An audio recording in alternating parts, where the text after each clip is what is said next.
Hockeytown, it's a place where dreams are found. We fought so many battles here, now we're the ones that they will fear.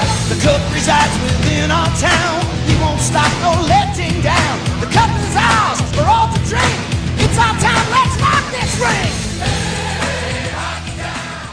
What is up, everyone? Welcome back to another episode of Hockeytown Rundown. You are here with us, your hosts, once again, Zach, Carlo, Matt, and our fellow guest, Nick from Hockeytown West Podcast. What is up, boys? How's your weekend so far? It's going good. I guess I'll go first. Yeah, my weekend's going great. Yeah, but I don't even remember what I did yesterday. Oh, I got a haircut. Nice little haircut. I had to get myself looking fresh for our guest here. So, I had to kind of get my hair up a little bit. But yeah, not too much going on. Just still enjoying the Grand Rapids playoff run and also the NHL playoffs as well. We have the frauds, Boston. They're out now. I tried to tell you guys they wouldn't come even close to a cup. They weren't going to sniff an ounce of success. And now they're out like the little rats that they are. So, yeah, I'm doing pretty good now that they're eliminated. I'm going to try to follow that one up, but pretty good weekend. Cornhole tournament tonight. Ooh. Little May 2-4 ritual tradition. Pretty pumped about that. But, yeah, man, yard work. Grilling, did some landscaping, typical like May 2-4 stuff. So I'm pretty tired, to be honest with you, but not tired enough to spin some heads in cornhole. I mean, come on, it's cornhole. Never tired. So yeah, that'll be fun later on. Get a little matinee going. But yeah, other than that, things are well. I actually haven't been on the last two episodes. My life has been a roller coaster the last two episodes. So I'm super pumped to be back. Welcome back. Really looking forward to it. And really excited that I'm here with you guys and Nick. And with that, we'll segue into Nick. Buddy, how's your weekend going? Oh, vibes are high right now. Like, one, the Griffins stole a game that we'll talk about a little later. The weather has been absolutely beautiful. And we had some big organization news this weekend, too, that we can look forward to talking about a little later as well. So vibes are good. I'm excited. I'm ready to go. My host, Brandon, he was unable to join us today. So it's a little weird not being with him, but he has to sometimes do the episode without me, too. So a little bit of balance there. But we'll take good care of you, bud. Don't worry. Hope so. We'll know tomorrow when it comes out.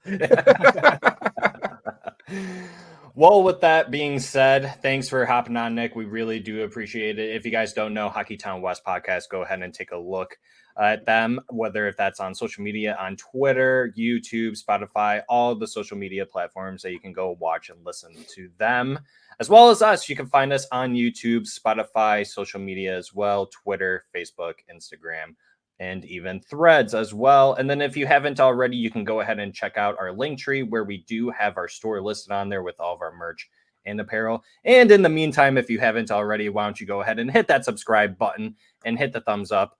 That really does help us out. Let's get it to 20 thumbs up. The likes, you already know the drill. 5 stars and a follow on Spotify as well. Boys, let's go ahead and jump right into it.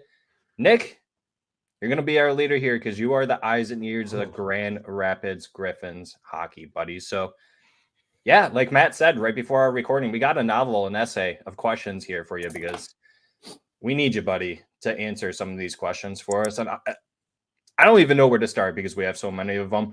But from, kind of give us a rundown of what's been going on, their first round of the playoffs, what you noticed, what you liked, maybe what you didn't like, and kind of what's been going on lately since that first round as well. Yeah, so we went through Rockford, which has been kind of the matchup that we expected the first round for a long time. And they play tough. They're physical. They kind of get under our skin, and then they end up taking advantage on the power play. So it's something that we were kind of expected. I was a little nervous because that matchup is just, it doesn't favor us too well with our speed and our skill. And we tend to lose our emotions a little bit. So we were able to keep them in check that first series. And I mean, we ended up winning. We didn't sweep them. We lost only one game, and that was home. And it was a 5-1 loss, which was not our best game, but we moved on, win the next two. Biggest guy out of this series. I mean, it's so hard not to talk about this guy. We talked about him on the last time I jumped on with you guys. Jonathan Berggren, like two overtime goals, another game-winning goal. He just stepped up in those big time moments. I mean, we talked a little bit before we started recording about Brandon Hawkins, like, and his goal scoring touch down in Toledo. And, you know, the thing that we love to say is big players step up in big time. And Jonathan Berggren just did that. Like, win three game winning goals. Like, you can't get any bigger than that. And just to be able to like keep that momentum going through each game it was huge. So, Bergie, first round, he's the MVP for that series. I did write down, like, you guys sent me some notes too of like who else was kind of the important guys in this, and Marco Kasper. I mean, he's playing fantastic right now, which I know you guys love to hear that. And on the offensive side, so those have been my kind of like two big offensive players that have been like standing out, doing really well. I mean, we moved off from Rockford, we're on to Milwaukee now. They played them on Wednesday, and they stole the game 4-2, and that was a crazy game of being. We got outshot the entire game, and ended up stealing. Who was it? Marco Kasper had the game-winning goal on that one, and then we ended with a empty net from Lesperance with on the power play. So, I mean, it was just to go into Milwaukee and take that from the Central Division champs, like. They finished number one in the Central Division. Like, it was such a big game to be able to win it that style and that way. Yeah, those two players, Jonathan Berggren and Marco Kasper, both players, both playing 5 games in the playoffs so far. Jonathan Berggren, 3 goals, 3 assists for 6 points. And then Marco Kasper, 3 goals, 2 assists for 5 points.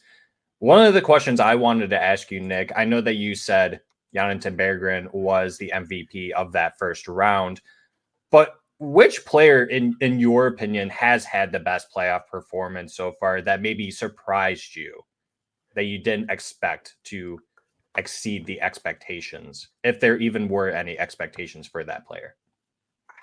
I mean, that's a tough one because, like, Bergie's been doing it all season. Like, he's come up big, he's led the team in goals. Like, he was really our driver for this team. So I would say somebody that stepped up that you wouldn't really expect, and the stats really don't show this. So, but it's Josiah Didier. I mean, this guy came in and he cleared the net. He made the moves. He got people out of the way for Kosa to be able to make the saves. And we lost our the first game when we lost, Didier wasn't in it. And they made, I think that's correct. They made that change of going, like, the biggest change of that whole last series was Dan Watson went 11-7, and it changed the entire series, and he stuck with that for game 1, and that continued to have success. And with that, they took Matt Luff out, they put Didier in, and for the rotating defenseman, and it made a huge difference. Like, the grit, the hits that he has, I know hits is a big thing that you guys like. Like, it turned the series. It gave us that grittier and better matchups that Waddy's been able to exploit throughout the time. No, that's awesome to hear. And that's someone, honestly, that us as Red Wings fans, we know of him, but not a lot to the degree of a Jonathan Berggren and a Marco Kasper. So I think that's a really great call out because we don't hear a lot of him, right? Unless you are very familiar with Grand Rapids. So I'm assuming he's just a very good stay-at-home defenseman that just knows how to do his job very well. Yeah, he's not the sexy pick that you guys want to hear. I'll be honest. Like, he was a captain. This is his first year on the team with us, and he came from Providence. He was a captain over there, brought that leadership. And what you've seen with this team and how it was constructed, they brought Brogan Rafferty over from Coachella, who was defenseman, played a lot of times, veteran.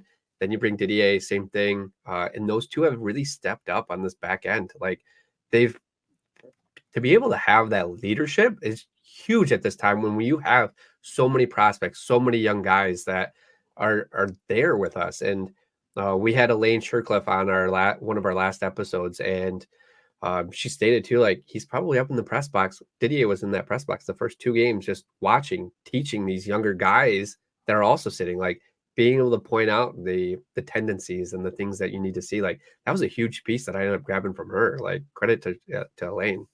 First of all, it's very interesting, and it's kind of refreshing to hear that name as one of your. I mean, call it underrated, but I mean that's huge, and I really like the way you kind of break down the veteran leadership and just kind of breaking down tendencies and teaching those guys. Like that's really what it's all about. I mean, we're seeing it with the big club. So to see it kind of trickle down into GR, and I'm sure there's even some of that in Toledo as well, is just it's awesome to see the system, from top down working, and hearing about it firsthand from you is wicked. But one of the questions I had, and I guess maybe jumping right into it, but and we talked about it a little bit earlier, was obviously a lot of expectations. We talked about Cap Friendly kind of updating their site and whatnot. And the question that I had that I've been dying to ask is, so a lot of expectation around some players from GR popping up into to the big club. And I think the number's 3. It could be 2, but for some reason I keep hearing the number 3. And I know Derek Lalone is really high on bringing in a lot of young guys. I guess that got shot down earlier in the year. But anyways, who are those 3 players? Like obviously Bergeron takes up a spot. We know that. But so maybe who are the other? Yeah, that's the thing. Like, are those locks? Like, is there 3 more on top of that? Or is it Bergeron, Edmondson, and there's room for 1 more?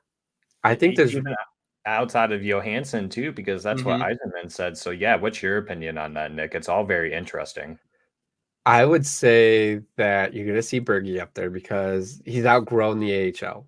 Yeah, he really has. And you've seen, I think this year was a big maturity year for him.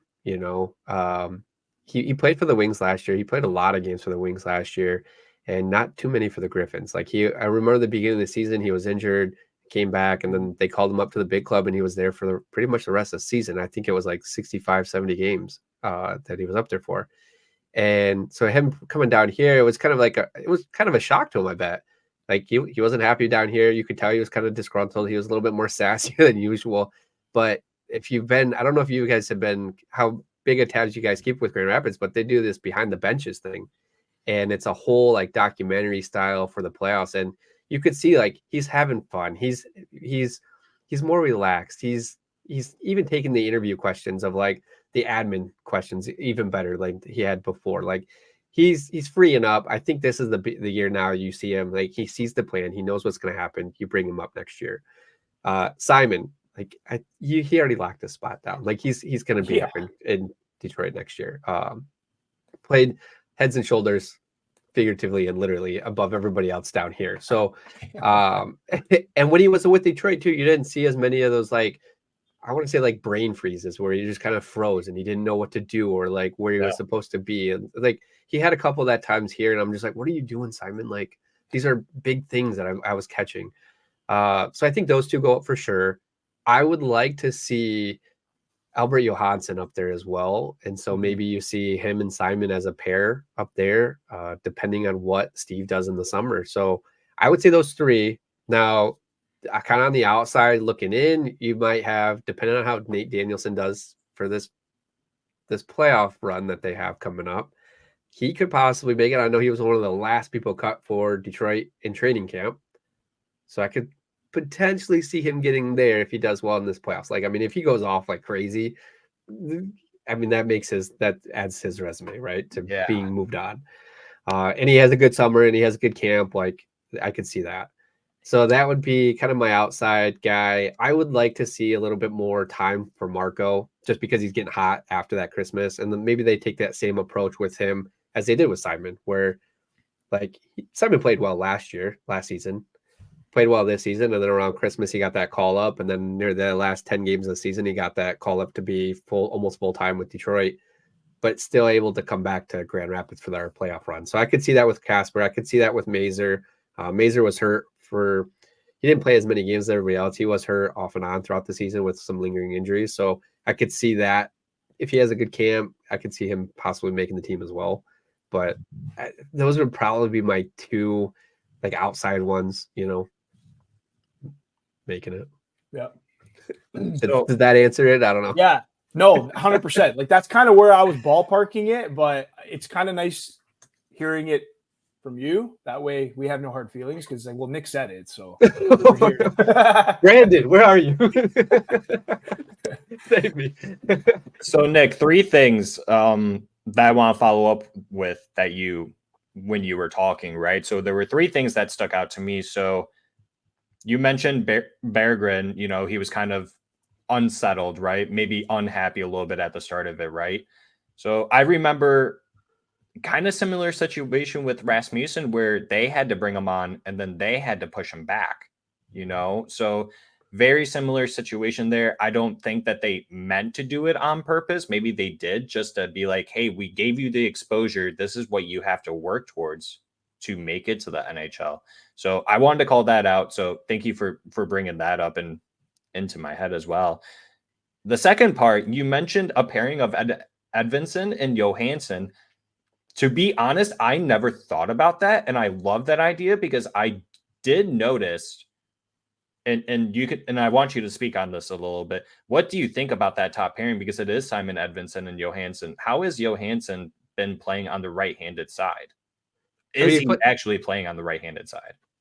Oh, I don't like that question. It's just tough because I honestly, the way that I dissect the game and everything, and you may have to edit this out, but the way I dissect it is just based off of team. I'm not really keying in on certain players unless it's Marco Kasper when he's out there or Amadeus Lombardi when he's out there. Amo, because he's one of my favorites, and I've been watching him since he was in Flint. Marco, he's one of those top guys. When Nate Danielson comes in here, I'm going to be keying in on him. Where is he on the ice? What is he doing? Yeah.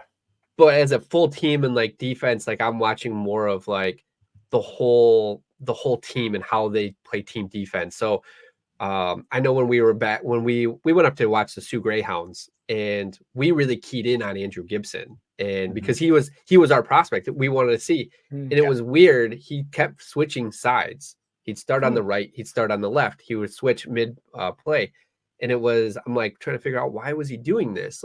Was it more of the partner that he had?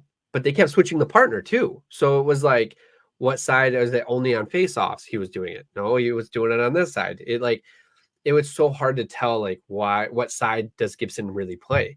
So to answer your question of Johansson, I think he's been staying on that same side. It's not something that I'm keying in on because it's normal. It's not something out of the ordinary. Wherever he plays, he's playing. But even when you guys took Simon, Albert still played very well, and he still played sound defense. It wasn't like Simon was bailing him out when Simon was his partner. So I think personally, if they keep Albert Johansson, because there could always be trades in the draft room and things like that, and they're loaded up on defense, that you could potentially see Simon and Albert up in Detroit because they've already played together. They're already familiar. They're already comfortable together. They're using the same system in Detroit as they are in Grand Rapids. So those two, that just makes too much sense kind of thing. Yeah. But then you're also do you put 2 rookies defense on the same line? And maybe you do, they'll figure it out. People who get paid way more than us better at that than we are. But no, for sure. Yeah. And that's why I wanted to ask you that. And I think you gave a great response. I didn't expect you to have the biggest answer, the answer that I was looking for. Right. But I thought that was a great response. And because I never thought about the two actually working out in Detroit if both were called up, right? Because a lot of fans think Edvinsson could play as the top pair with Mo Seider, or they hope that they do. More than likely the second pairing, maybe. But if you put them as the third pairing, I think that would be fine. And like you said, 2 rookies on the third pair, I think that would be just fine being that way. Well, and you don't want to split up Wallman and Seider. Yeah.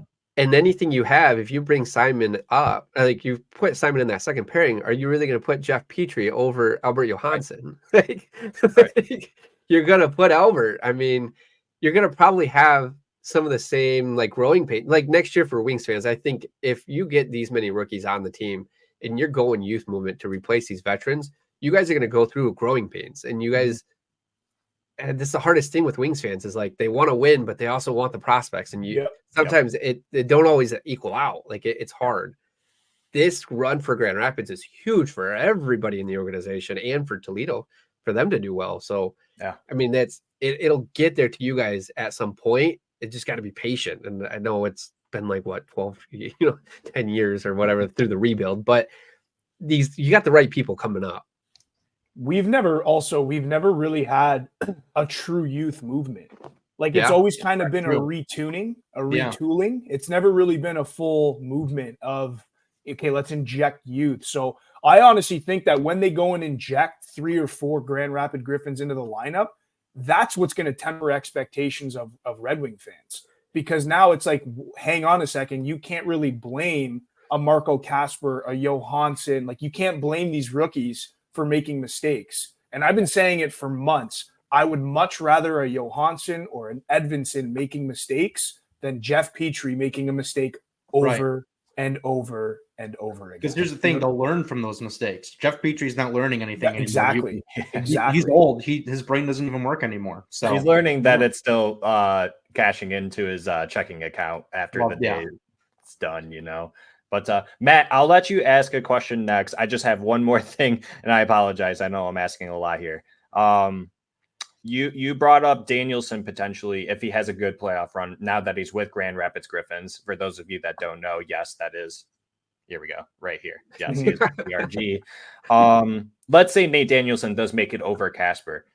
Is Kasper then the number 1 center for Grand Rapids? As long as we have Austin Starnick, I don't believe that. Okay. Because Starnick's his leadership, his veteranship, like he's easily slottable in Detroit and in Grand Rapids. He doesn't miss a beat. Like that line with him and Berggren and Mazur, or those 3, like that line has been so good this year. I mean, you look at Marco's you look at Bergie's stats, you look at Mazur's stats, like they're all tied together. Mm-hmm. And my biggest fear coming on today was like, you're going to be like, how is Mazur playing? How is Bergie playing? And it's like, it's really hard because all 3 are playing so well and they're all on the same line. So it's hard to differentiate like who's doing this. Like, I want to see him kind of more separated. So, I mean, I could see a case for Kasper making it through if he has a great summer. He's heating up so well right now in the playoffs, which is where you want. So I could see him making it, and then Danielson here. I could see Danielson making it and Kasper here. Like, I'm so glad I don't have to make this decision. No kidding. But I want to see Danielson. Like I was hoping Portland was going to make it to the OHL for the Memorial Cup. I was hoping to see him here in Saginaw, and that didn't happen. So now I'm super excited to see him this weekend or this week here in GR. Maybe he gets a game in this series. I don't know. I'm so glad I don't have to make these decisions. So Matt, I know I said that I would let you go next, but I apologize. This just randomly came into my head. And you guys can say that I'm lunatic for asking this question or even thinking it.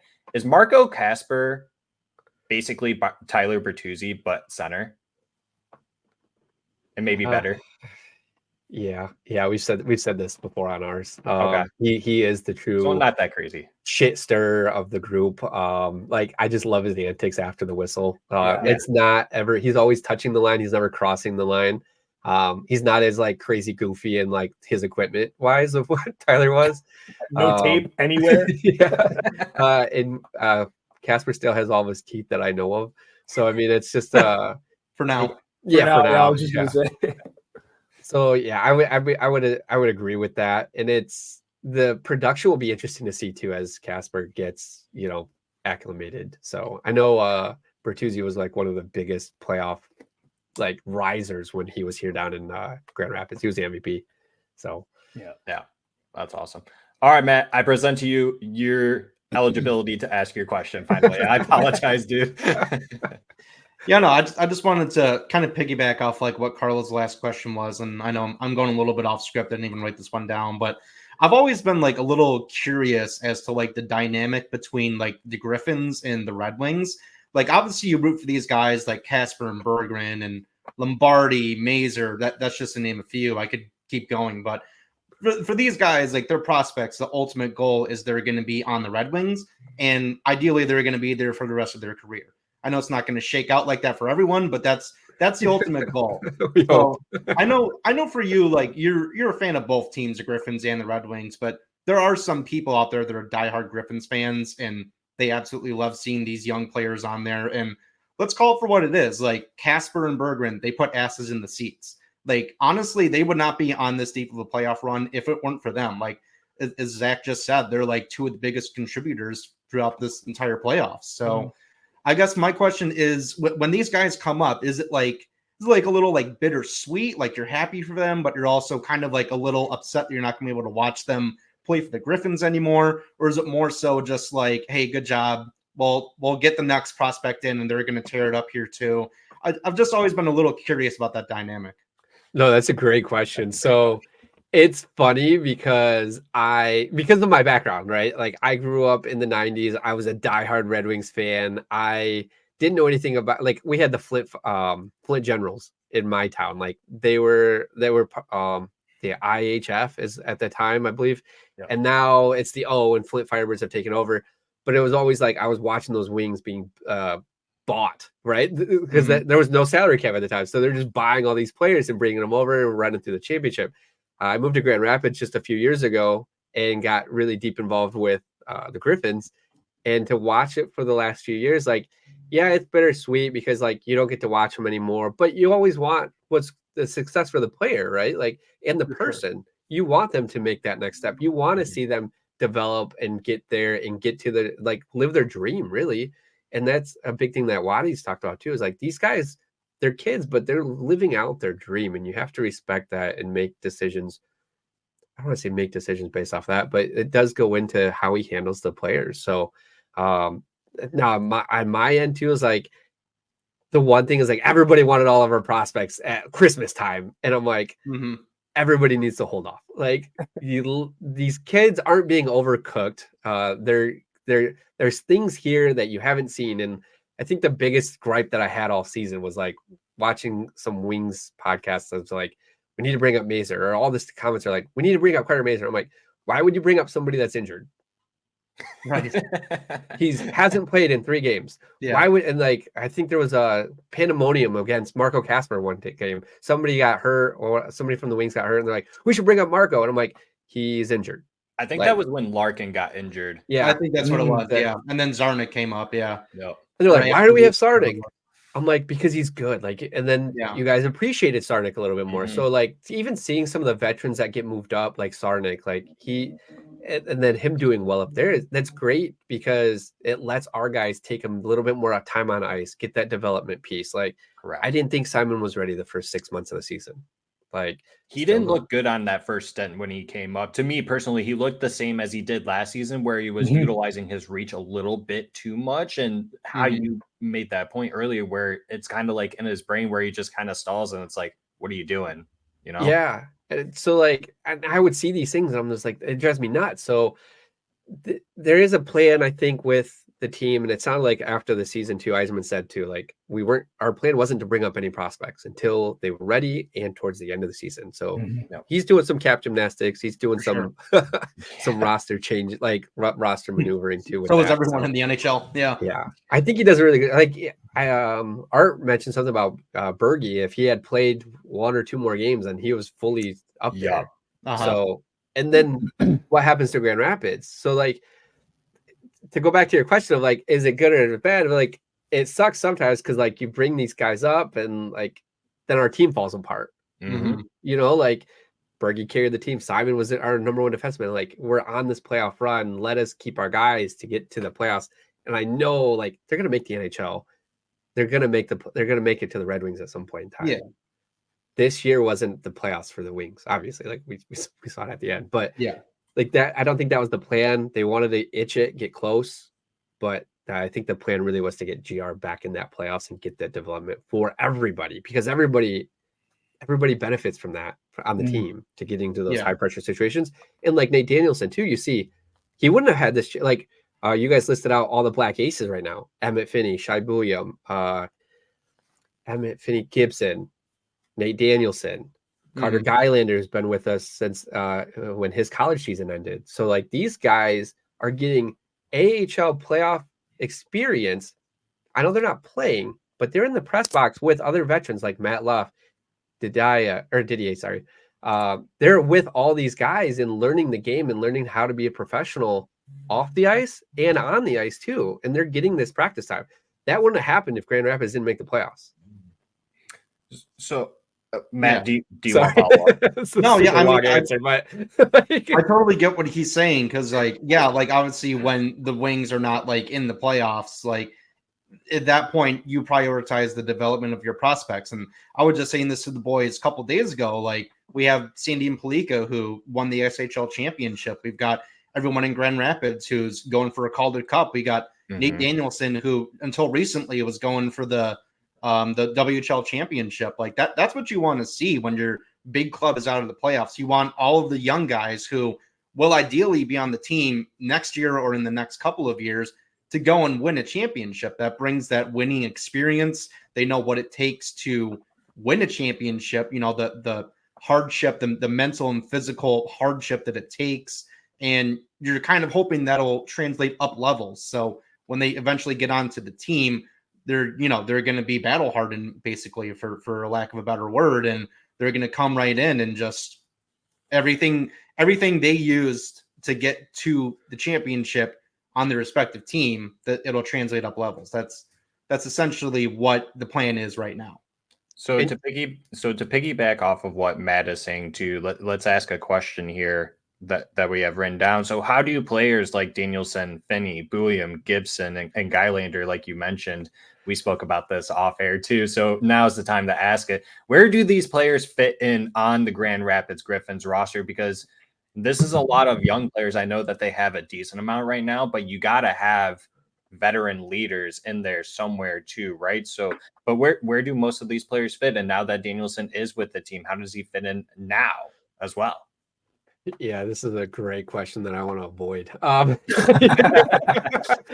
for good reason, but you can just say I have no idea and move on. It's fine. Yeah, this one I have to take off my Hockeytown West hat, because we try not to do those assumptions. We try not to do it because we want to be fence. I don't want to say fence sitters, but like those guys, and I didn't do enough research on this before coming on here, but I believe all of those guys, except for Carter Guylander, because his college season is over, I think he will.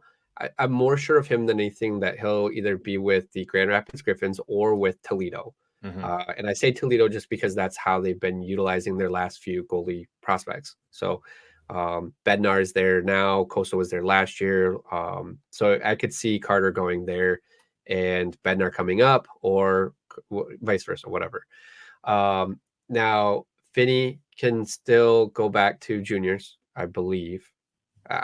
Don't fact check me on this because I might be wrong, but I believe Finney can go back to juniors. Gibson can go back to juniors. I know that for a fact.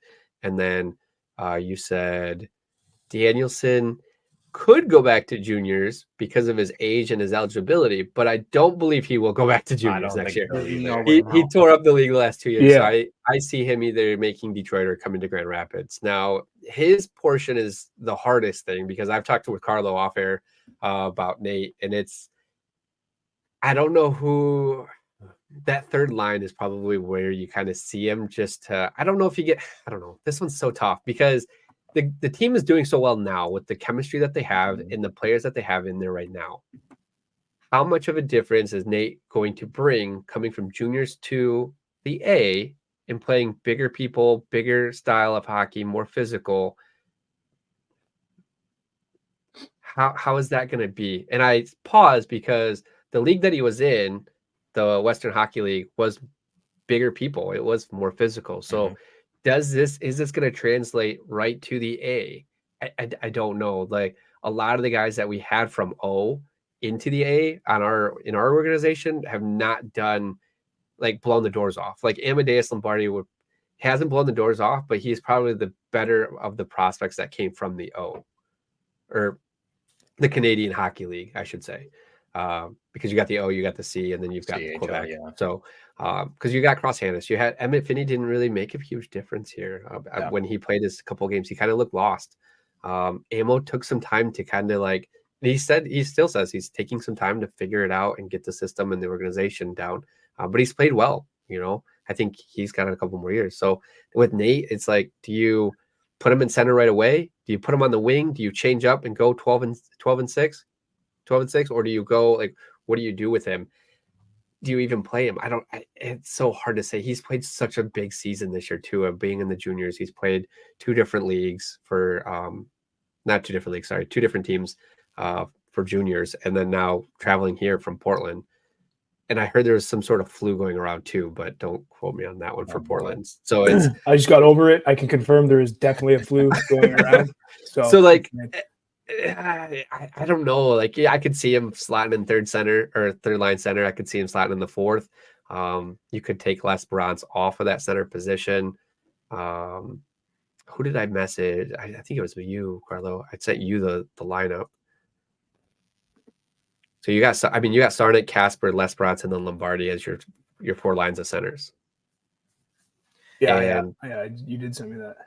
Lesby doesn't traditionally play center. He can, but you could probably put Nate there with Hirose or Gattinger on the wing. You could put him on the bottom with Elmer, but Lombardi and Elmer have also had really good chemistry this year too. So it's tough to say of where does Nate Danielson fit into this lineup, and they could just shock us all and put him first line. Like he could be that good. I don't know. Yeah. So this could be one of those situations where they might not even play him tomorrow. They just let him sit for one game, just watch, and then if they lose, then maybe that's when they insert him. It could just be as simple as that, right?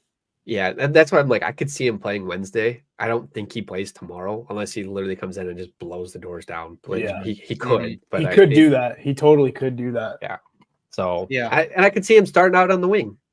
I think they did that with Ammo last year in his games. They just put him on the wing and said, just be responsible for this side and go. I read something about, it was very wishful, mind you, but they were talking about the idea of Danielson in Detroit and how there's a good chance that he would play the wing for his first, if not the whole season, it would be like majority of the season he would play the wing and just really learn, I guess, the system of center in the NHL. So I could totally see him doing that as well with Grand Rapids. But like you said, though, Nick, I mean, if the league is similar in terms of size, grit, and he kind of understands and has the basic, fundamentals of the way the game's going to go already based off of his play with Portland, who knows? Like they could throw him top line center right out of the get-go. I mean, nobody really knows. So it'd be super exciting to follow that for sure. So please blow up our DMs, our messages, everything as soon as you find out some information. Send the hate. You say for me to send that. Okay. I thought you meant the fans. I'm like, don't send the hate towards me. I don't know. No hate. No hate here. No hate. No, you don't. The biggest piece I want to make sure that people take away out of that is I don't think he's not going to be the first line center. I don't think he is going to be that first line center or the second line in Grand Rapids for this playoff run. He could be for next season. I don't think it's for this season. Well, yeah. I mean, the chemistry that's been built already and how far they've gone, you have to respect that. You cannot just go and throw. I don't think any name on the back plate can't just come in and blow that up. You got to always earn your spot, earn your keep. So I'm sure he'll start in a position in the lineup that we're all going to be. Yeah, that makes sense. Like, okay, cool. I don't think it's going to be something crazy. And I don't think Waddy gives it to him. I'm just joking. I don't think Waddy gives it to him first game of like, hey, you're the first line center. Like, there's no way he's going to make him earn it. He's going to make him go through. You have to, right? Yeah.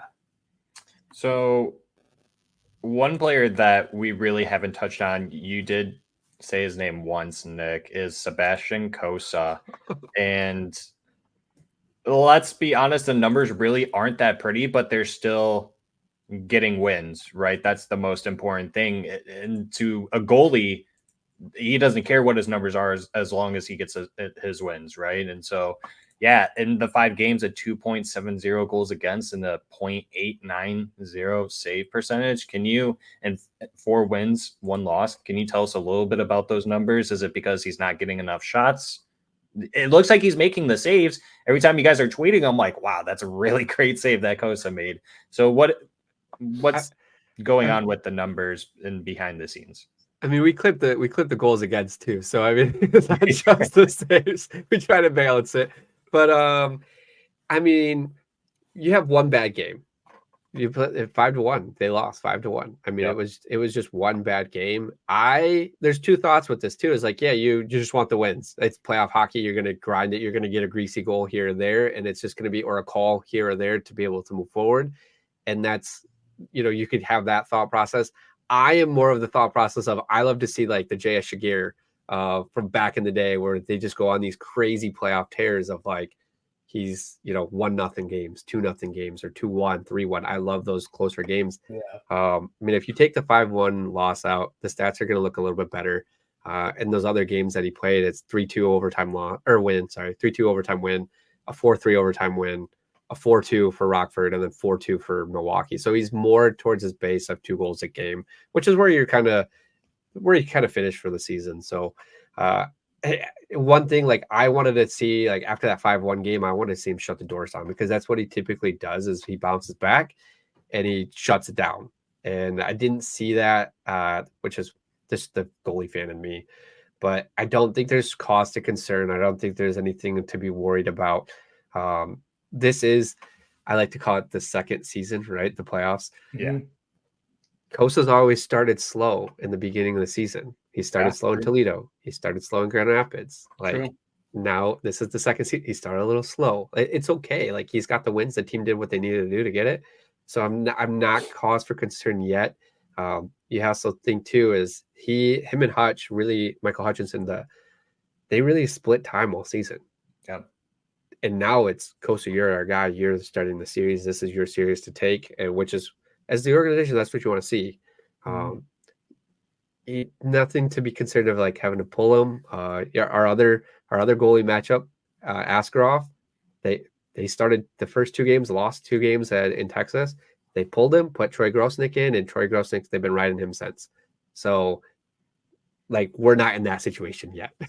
So, Fair nothing point. to be concerned with Coast. But I would love to see, like, those closer games, less goals against, things like that. I'm not sure who asked this question, but this would be a great follow-up question for what we just talked about, the one about Kosa and Augustine. Does someone want to ask that question? Yeah. I put that down because I don't know what to think about it, so I need your guidance and wisdom. And I'm pretty sure we've chatted about this before, but it's completely 100% about Kosa and Trey Augustine. So you talked about splitting, right, with Hutch this season. Yeah. Would you want to see Kosa and Trey Augustine split games 50-50 next season? No. Or would you rather see Kosa take the season, just like he's taking the series? So the goalie situation is so interesting to me right now. So Trey Augustine has committed to MSU for next season. Yeah. Right? He did that right after the season ended, where MSU, he said, I'll be back for next season, which I was happy about. Like, he's done really well. He's done really well in the Big Ten. Mm-hmm. He's done really good for college hockey. He had a good season. He had a fantastic season. That team is super deep, too. Like, that's one of the best teams in college hockey, let alone the Big Ten. Mm-hmm. Yeah, I mean, Michigan's right up there. Yeah. Give a call out for Brandon. They always are. So, like, for me, I think back on it, I'm like, okay, he did everything he needed to, like, they did a lot. He accomplished a lot last season. He played for the World Juniors. They won gold, right? Yeah. Played for the Big Ten, won the Big Ten championship, got bounced in the tournament by Michigan. Looked great, though. Looked great, like looked very good, looked very calm. And then then his path, he went to the Worlds. Yeah, he's playing for Team USA, and he got to start over Alex Nedeljkovic. Yeah. So my buddy Chris Newman, he is on Twitter. We'll have him on our episode, or on an episode after for off-season recap. But he is a writer for MSU, and so he's keeping tabs on Trey Augustine for us, and he's going to be able to bring a lot to us on this. And I was kind of talking to him about it. I'm like, what, like, was he just brought to get that experience, to be a black ace, to get in front of the Worlds, to get in front of professional athletes, where the Wings brass tried to judge and like compare, to get a better idea of like, how is this kid going to be in a bigger stage with bigger and faster players and things like that? Like, how is he going to do? I don't think they ever thought he was going to get a game.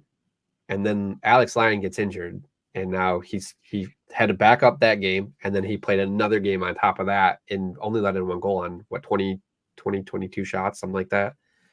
I mean, he played fantastic. And then they bring in Charlie Lindgren from the Capitals. Yeah.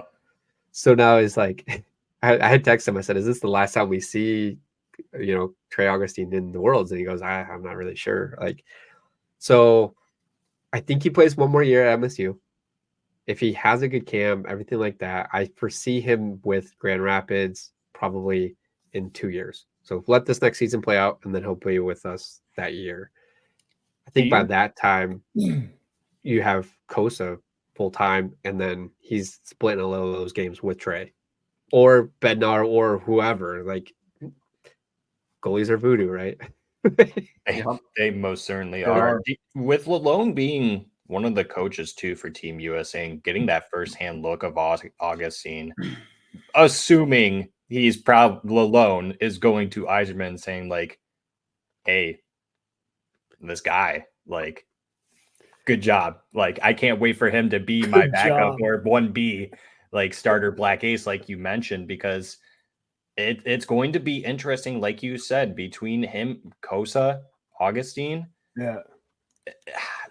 The future is so bright for this Red Wings team. It really is. And like how you mentioned, they're not over ripening these players. They're doing it just perfect, in my opinion. Right. And so, but yeah.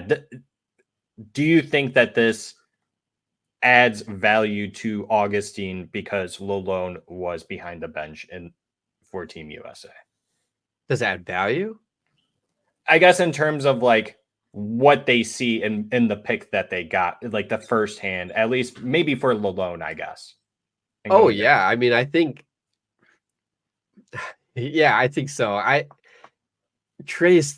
really like Trey. I think he's gonna make it. He's gonna be there. But like, I think Trey is a better goalie than Kosa. I think, but that's also like Kosa was raw. He had to be developed. He was athletic. That was his thing. And like and Trey, you've got the opposite. You have somebody that's got all the size. He's got the skills. He's there. He just needs that professional development, and that he's getting that in the Worlds. He's gonna. I don't think he goes to Toledo. I think he skips Toledo completely and goes to Grand Rapids. I would agree. I foresee, Kosa pretty much next year taking the most of the starting games, and then you've got your backup, and then you'll turn it around the next year after. You'll still have, and Kosa might get called up in that time to Detroit, but then you see Trey Augustine, taking those splits too. Yeah. And just a little update for you guys. U.S. is playing right now against Kazakhstan. It's 8-0. Alex Nedeljkovic is in net. So time to pull him, put our boy back in. Exactly.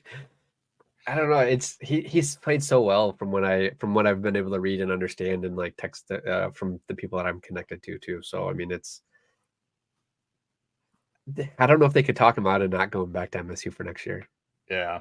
That's where I'm like, I know he committed, and I know you opened up with that, but like, is there that?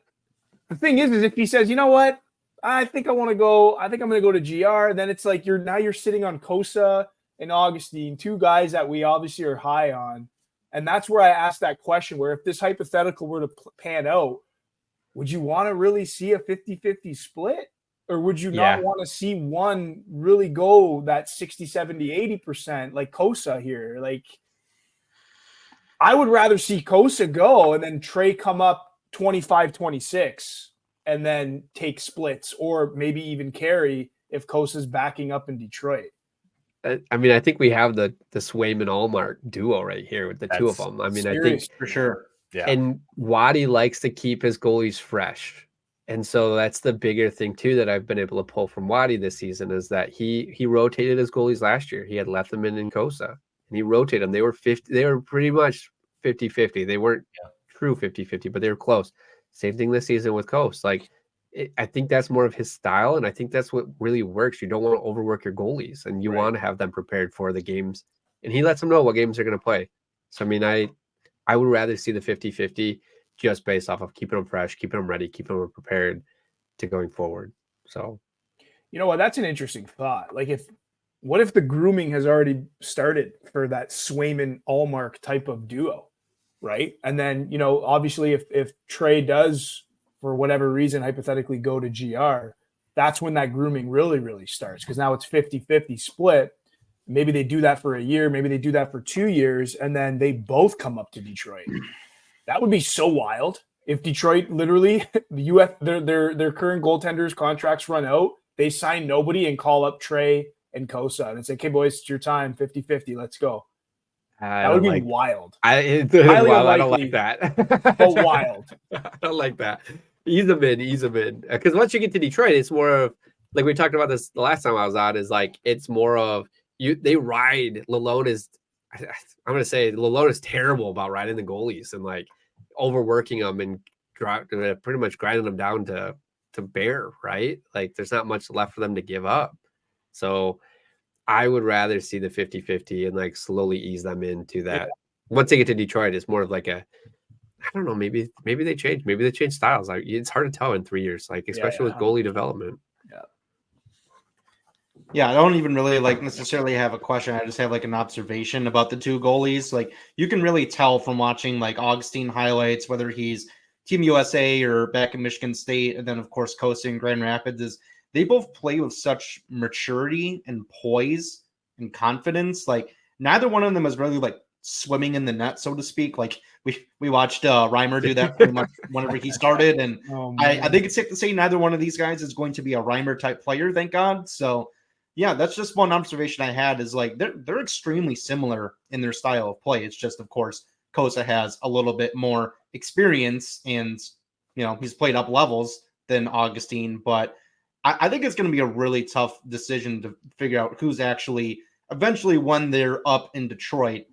Like if they do actually have a tandem of both them in Detroit, it's going to be really hard to figure out who's going to be the starter there because I think like you've seen for Boston, like not even this playoffs, but last playoffs too, like they were kind of conflicted about should Allmark start or should Swayman start. And clearly Swayman proved that it was his net this year, but you know, Allmark got some games too. So I think that's definitely going to be a tough decision that Detroit has coming up. A tough decision, but also a fantastic decision. I was going to say, man. Good.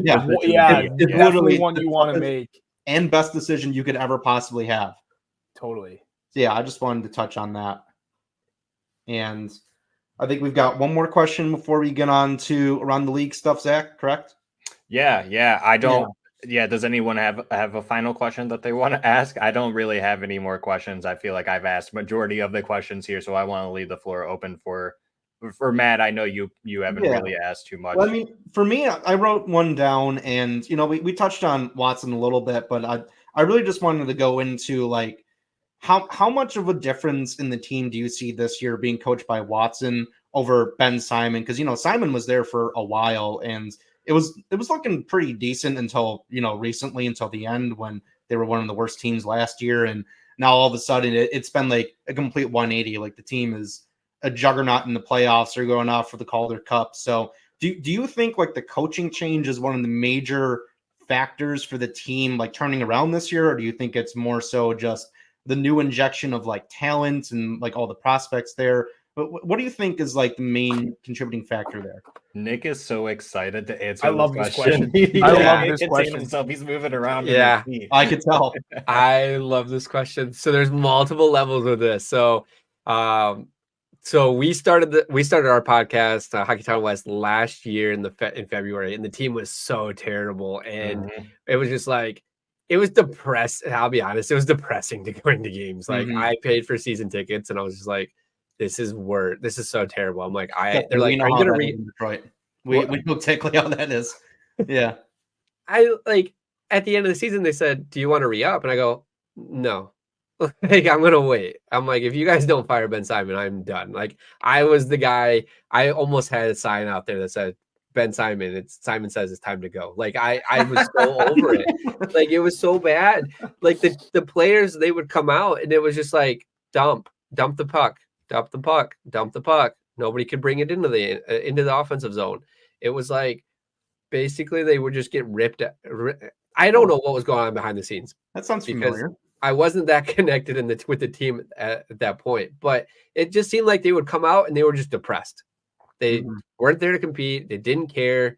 They would literally, it was just like goalie you could literally have one defenseman for us pass the puck to the other defenseman on the other side of the ice and back and forth, or they would just sit there with the time and wait for the time to run out. Like it was so uninspiring. It was so terrible. It was so bad. And after the season, what they decided to do was let go of Ben Simon, which I was happy with. So I ended up re-upping my tickets right away. And they brought it. Then Sean Horkoff stated, he goes, I did not do a good enough job with this team this year for building on talent and bringing in the right people. And so he took accountability for it. And he brought in Dan Watson, which we all wanted. We've been wanting Dan Watson. Talking to a lot of the season ticket holders that have been season ticket holders for multiple years. They're like, we should have hired him before Ben Simon. Like, we should have never transitioned to Ben. We should have just brought Dan Watson in right away. So the coach was a huge thing. The guys, even last year during the season ticket event, like, we were talking to the guys, and the guys that they pulled up from Toledo, they were like, yeah, we're going to Toledo. And they would light up. They were excited. They were like, yeah, we love being in Toledo. They hated playing for Grand Rapids. They absolutely hated playing for Grand Rapids. They did not like the coaching. Huge indictment right there. Yeah. Huge change. Waddy's a player's coach. Like, that's the biggest thing he wants. He wants what's best for the player and the person. Like, it's so refreshing. It's so different. Even this year, like, we asked the players, like, hey, what's the biggest difference from last year and this year? They're like, we're having more fun.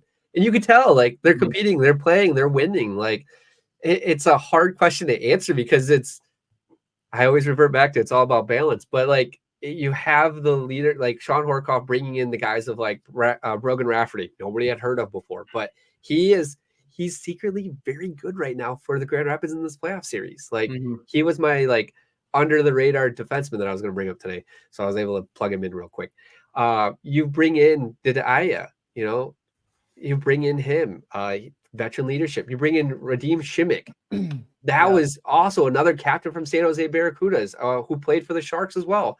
But on the defensive end, bring these guys in. Like, there's just so many, like, small pieces that they're bringing in on the veteran side, like Tim Gettinger as well. Like, hasn't played very good, but he's another big body guy that they brought in. We're like, who is this guy? Like, we've never even heard of this. So it's just like, the roster construction has been huge. You see your young guys like Jonathan Berggren bringing it, Marco Casper bringing it, Amadeus Lombardi. I was also like, you've got your other defensemen too that are coming in. So it's just it's a good balance of veterans. You've got a good balance of prospects. You've got a good balance of people that may or may not. I don't want to put them in a prospect spot, but that third category of, like, they teeter, So roster, coach, I mean, it made the whole difference. I mean, it's a huge difference this year. Yeah. Sorry, Zach. I had one more follow-up question. We'll be very quickly with this. You mentioned Sean Horkoff, which we have not mentioned at all during this podcast. And I think we really need to give him his flowers. Like, the amount of work that he did to turn around this team, like, it really does start with him, the accountability he takes. So my one last question about Horkoff is, do you think this guy's going to get some looks eventually to be the general manager of an NHL team? Do you think he's going to go on to the next level? Because, I mean, he's really turned that team around. And I think probably sooner rather than later, he might get some looks to be a GM. It's tough to say. Last year was his first year with the team. So it was him trying to, like, really figure out what he had in the cabinets, and then, like, what did he have for players? Like, he only made one. He made he made 2 trades last year, and then 1 trade this year. Well, no, sorry, he didn't make a trade this year. That trade was affected by Yzerman. But it's hard because who's also bringing these guys in? Steve Yzerman, the GM. Right. Like, you're drafting these guys too. So, I mean, it's tough to say. I mean, it's still too early for him, I would say. Like, give him 3. If he win, I mean, if he can consistently build a roster team like Hershey won it last year, and they're on an absolute tear this year as well. Probably the favorites to win the Calder Cup here. Give him some time. Like, if things start turning, then yeah, I could see him possibly get some looks. I mean, Steve Yzerman's, the Red Wings tree is huge, right? Of, like, people that come under. So, and I mostly only asked that just because we saw Verbeek. He got the job in Anaheim a couple years ago, and Horkoff hasn't been here that long. I'm not saying he's going to get a job like next year or the next couple of years, but I imagine there's some teams looking at him like eventually he might come in. You know where he played college? U of M? MSU. Oh, damn. I knew it was one of the two. Yeah. So, I mean, he's a somewhat local guy too. So I don't know. Yeah. I mean, he's from British Columbia, but he somewhat local, but going to MSU. I don't know if he leaves. I don't know. He's an interesting guy. I haven't had any FaceTime with him, so I couldn't tell you, like, how his brain works or what he doesn't do a whole lot of interviews either. So, compared to Waddy. All right. Well, I think that's all the questions that we have for you, Nick. We definitely appreciate you allowing us bombarding you with all the questions that we have regarding Grand Rapids and even Toledo too, even though they're right in my backyard here. But yeah, once again, we appreciate all your insights, the information that you provided for us and our listeners and watchers too. So thanks for hopping on once again. We Claps for Nick, everybody. Claps for Nick. That was tough. tough crowd, right? I felt like I was back in court. I'm just kidding. All right. So from here, we will hop into around the league news. And now that Carlo is back after being on a hiatus for 2 weeks, he will be bringing back the honorary Red Wing mention of the week. So Nick, you will be a part of that. So let's go ahead and jump into the around the league news. Playoff updates. Anyone shocked? I'm kind of shocked that there's going to be a game 7 against the Oilers and the Canucks. I am too. And the Oilers are going to dominate that game, just like they dominated last night. That was a shit kicking, which was incredible. Is anyone shocked that the Dallas Stars beat the Colorado Avalanche? No. Because honestly, after that Nichushkin news, they were done. That team was done. No, I'm not trying to be a smartass, but like, what is that? That dejects a lot of people, man. That's such a letdown. Yeah. Honestly, watching Colorado this series, like they did not look scary whatsoever outside of like 1, maybe 2 games. Like they did not look like they were a serious threat, to be honest. I thought Winnipeg was going to beat him in the first round, to be honest. I had that on my bracket, Nick. Thank you. I wasn't the only one. Yeah. But Carlo made a good point. He's like, you let that one game in the regular season the last time they met cloud your mind a little bit. What was it? 7-1? 6-2, 7-1. Like yeah. So, and I had Dallas winning the whole thing. So between Dallas and Vancouver. So I picked Dallas is scary. I mean, they have 2 first lines. Like right now, it looks like they have 2 first lines. Yeah. Like they are playing. They just look good, and they got that bite. They just got that bite right now. I watched the game the other day, the Dallas game. I can't remember which one exactly it was, but it was one where Joe Pavelski scored his first goal in the playoffs, like the whole entire playoffs this season. I was like, he's only gotten one. Usually he's like a playoff like guy, right? And I was just so surprised by that. I'm hoping they win based off of him. He needs a cup. He's put his time in. That's kind of my underlying, and plus Jim Nill. Like, yeah, I wanted Dallas to go far. Please come back to the Red Wings, not as the general manager, but like just anything else, because you are a draft wizard. Yeah. Just do some scouting for us, please. Yeah, like we need a second round and third round guy to hit. Like, please. But yeah, you know sorry, Zach. It's just funny you said you talk about Jim Nill. Please come back to the Red Wings, but I just wanted to throw this out there because there's been a lot of chatter about it. Shanny. Oh, so you recall Detroit? Shanny's Shanny came to Detroit as a player. Detroit goes on to win a bunch of cups. Maybe that's all we're missing right now is a little Brendan Shanahan in our lives. A little special advisor. That guy could not get out of the first round with 4 100-point players. I'm good on that. Yeah, but I'm saying when you go back to the 90s, Detroit doesn't win any cups without Brendan Shanahan. So maybe that's what's standing. Oh, so you're saying he could suit up? Yeah, I think. No. I'm saying just the aura of Brendan Shanahan being in the organization. He can just be in the suite, just passing on completely unhinged. Have to actually do it. Yeah. Anyways, I digress as usual, and I just wanted to plant that seed. I'm down with it. I don't know how much operational value he would bring, if any at all, but if he just wants to hang out with Nick, Kirk, Thomas, who else did Steve Yzerman take care of? Draper. Yeah, Draper. He just wants to hang out with the boys. Yeah. Just come through, man. Just come and hang out. Anyways.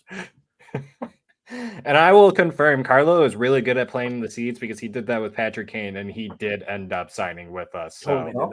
I totally did do that. I was on the Patrick Kane train too. Oh yeah. So I'm glad I wasn't the only one.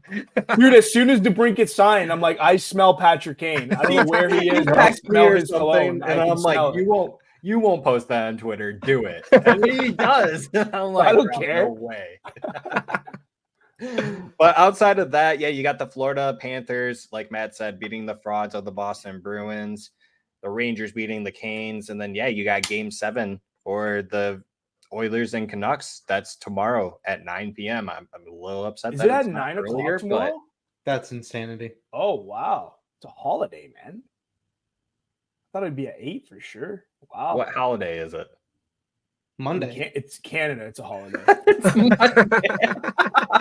In Canada, it's a holiday. Sorry. Gotcha. Okay. Well, I mean, hey, they're both two Canadian teams, so I guess that makes sense. Yeah. Right. Why not make it sooner? But all right. Well, that's for the playoff updates. But this one's kind of Red Wings related news, only because they're in the same division as us. But it's Toronto because we just always make fun of them because they suck. Right. Craig Berube confirmed the next head coach for the Toronto Maple Leafs for the next 4 years. I know that we talked about on here that maybe he could be a candidate. If Lalonde was on his way out, we would be interested in him. Unfortunately, he signed his doom and demise to the Toronto Maple Leafs and the media and everyone else there, the fans. That's freaking insane. Vancouver's Nikita Zadorov has been fined $5,000, the maximum allowed under the CBA, for cross-checking Edmonton's Connor McDavid. Y'all saw that, right? And then y'all saw Corey Perry trolling Brock Besser by holding his stick up like this in front of his face, doing the Sousey. These fines are so soft, though. Like, you're fining the guy $5,000. That's like fining us $20, boys. Mm-hmm. Like, whoa, 20 is a lot right now. Hey, yeah. You know how many cheeseburgers you can buy with that in America? That's like a quarter tank of gas, too, boys. Come on. Exactly.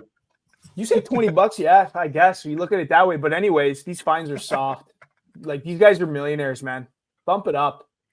Well, I'm pretty sure that a lot of teams, at least from what I believe I've heard, maybe it's only a certain few, that they all have like a pool of money that just goes to these fines so players don't have to pay them. Yeah. I believe it. Sounds like a tax. Why do you think some of these teams have goons like Matt Rempe or other players who just get fined? They're like, yeah, we're paying you to do this. We'll just pay the fine. Yeah, don't worry. We'll chip in. Yeah, exactly. That's fair. But again, though, like, make it hurt a little bit. Like you just kind of banged up the best player on the planet. 5 Gs. Okay. Yeah, you think there'd be like a little bit of a McDavid tax on there, but that's what I'm saying. Like there'd be, I don't know. That was pretty brutal though. Sousey did get the 1 game suspension. To me personally, you look at what David Perron did. Yeah.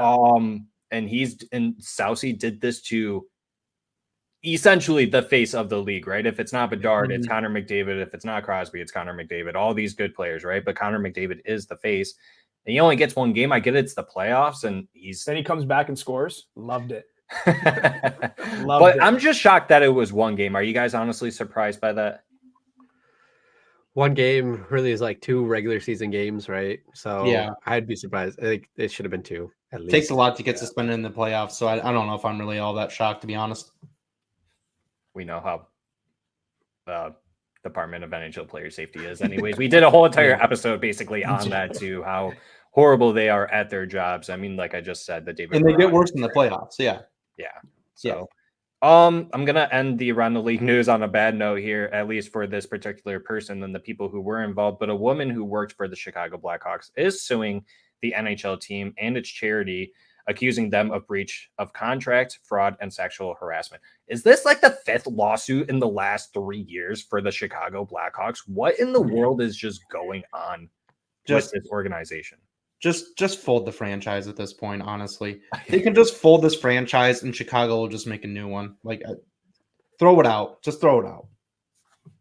I think there needs to be some internal looks into the organization from the top down to the bottom, and some vetting and some suspensions or fines or something, or removal of jobs. I don't know how the office is set up or who's been there or what, but something needs to be taken a look into.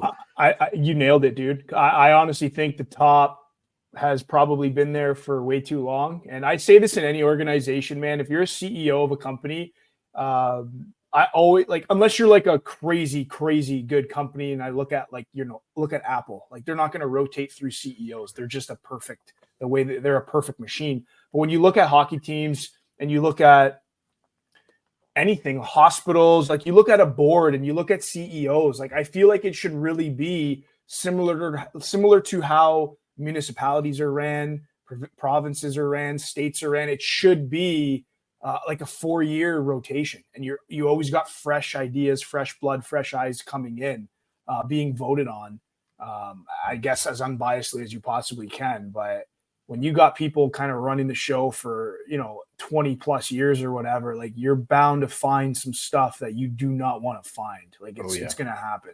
So we've had the same ownership for the Detroit Red Wings for how many years? In a long time. But Chris is technically a different pair of eyes. You know, his nameplate's the same, but technically a different set of eyes. Some say that you can find Jimmy Hoffa under Little Caesars Arena, you know?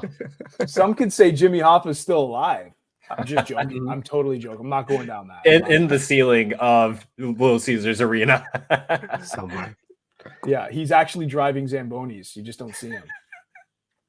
That's what happened to Al. That would be so funny. He's actually in the Zamboni is where Jimmy. That's all we have for Around the League news. So we're gonna wrap it up here before we go into our final thoughts with Carlos' honorary Red Wing mention of the week. Buddy, who do we got? We got a good one today, folks. We got a really good one today. I like this guy. I've always liked this guy. Not a lot of time with Detroit, but we're going to play a little game here. I'm going to give you the info, and then you're going to guess the player. How's that? I think I cheated.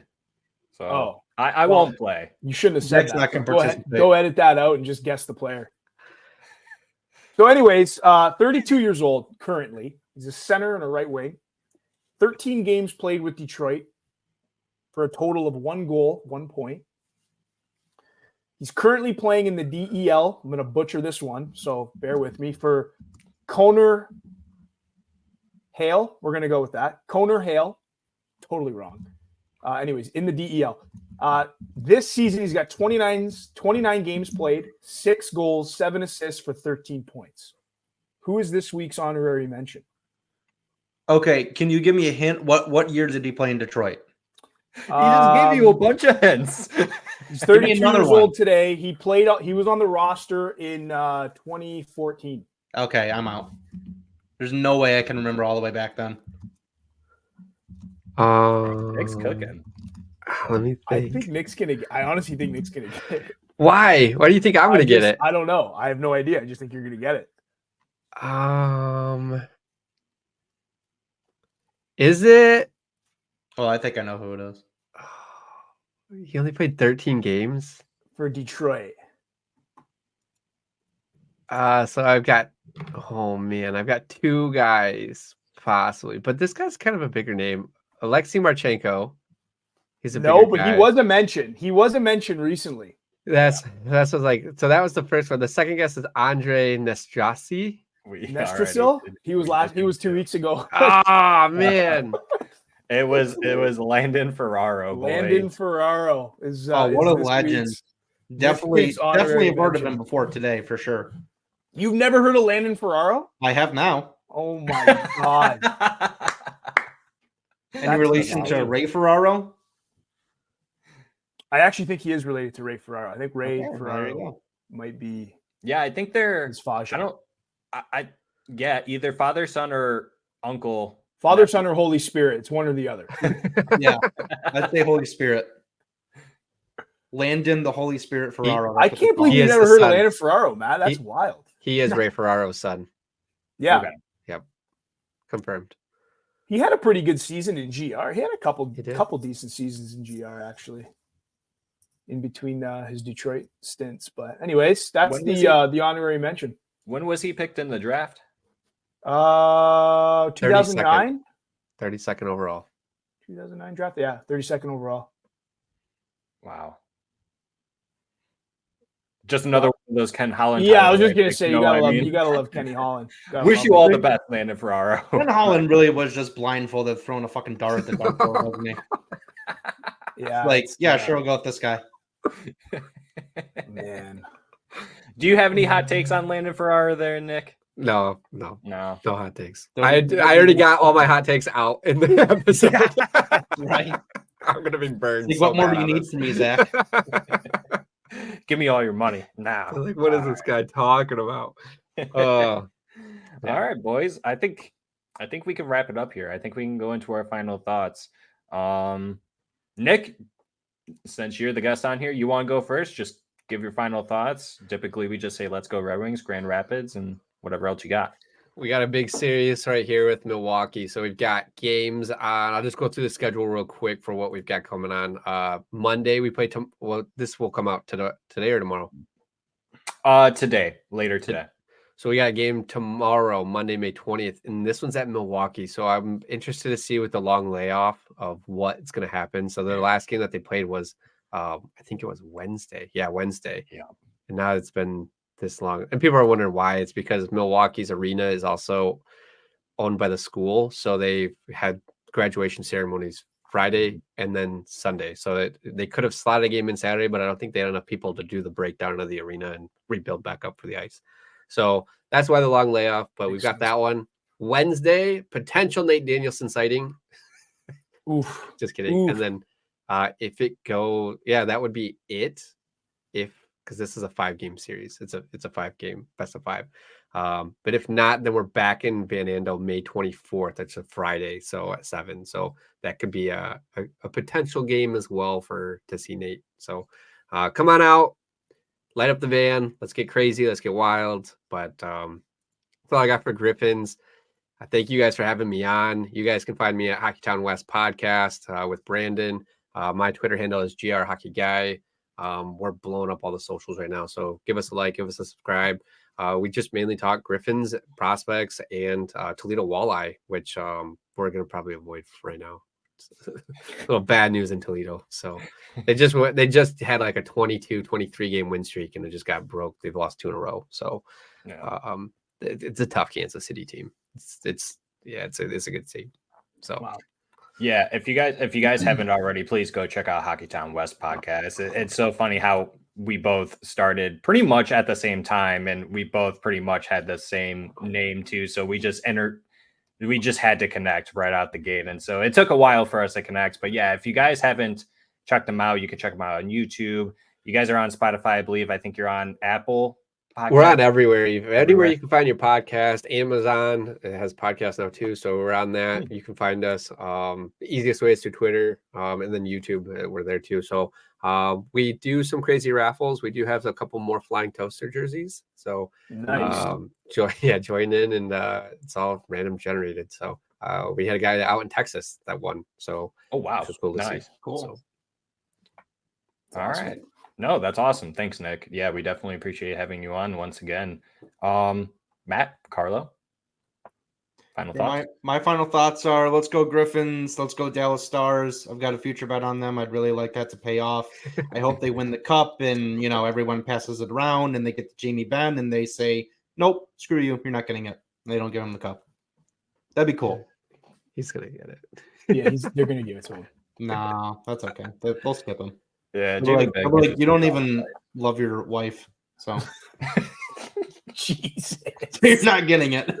All right, I'm going to take over here. So, final thoughts for any Canadians watching. It is May 2-4 weekend here, Victoria Day weekend. It's a long weekend.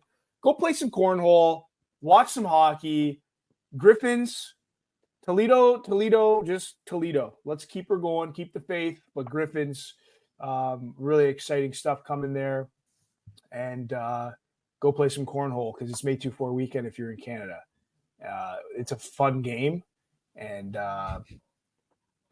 are my final thoughts. And I just want to say thank you, Nick, for joining up. And I'm sure we'll be definitely blasting your DMs in the next 10 days or so with everything upcoming that you kind of laid out. So thank you for laying all that out. And I definitely look forward to chatting with you more and more and more as things progress, man. Thanks for having me on, guys. I appreciate it. It's always been fun. It's always unhinged when the group is together. The 3, the 4. I don't know how many people you guys have on this thing anymore. So four technically. Yeah. Everyone just kind of like picks and chooses at this point. Everyone's got different stuff going on. That's life. But yeah. No, yeah, we're doing well. So yeah, we definitely want to do another episode, or at least a collaboration episode with you guys. Maybe once the playoffs are over, or if they get into the next round, hopefully they win the cup and we could do it then. That would be sick to talk about with you guys. Party in Grand Rapids. Let's do it. Oh, yeah. I would come up too. And Derek lives in Kalamazoo, so he's really not too far from you guys, or at least over there. Yeah. We'll all come over and hit up Butcher's Union. You ever been there? Oh, yeah. That place is so good. I love Butcher's Union. So good. And so my final thoughts are, thanks, Nick. A lot of questions, but we appreciate you for handling it very well under the pressure. of the jury over here. But yeah, let's go Red Wings. Let's go Grand Rapids Griffins. Let's go Toledo Walleye, my hometown fish, even though I don't even know too much about them. It sucks. I should do a little bit better. Maybe I'll get season tickets here. We'll see for next season. But yeah, everyone, let's go. And if you guys haven't already, make sure to hit that subscribe button. Make sure to hit that thumbs up button, and then go and check out Hockeytown West Podcast, Nick and Brandon over here. Please go ahead and give them a follow on Twitter, subscribe to them on YouTube, and all their other socials as well. And from here, we're closing off. And until next time, we'll see y'all on the next episode. See ya. Peace.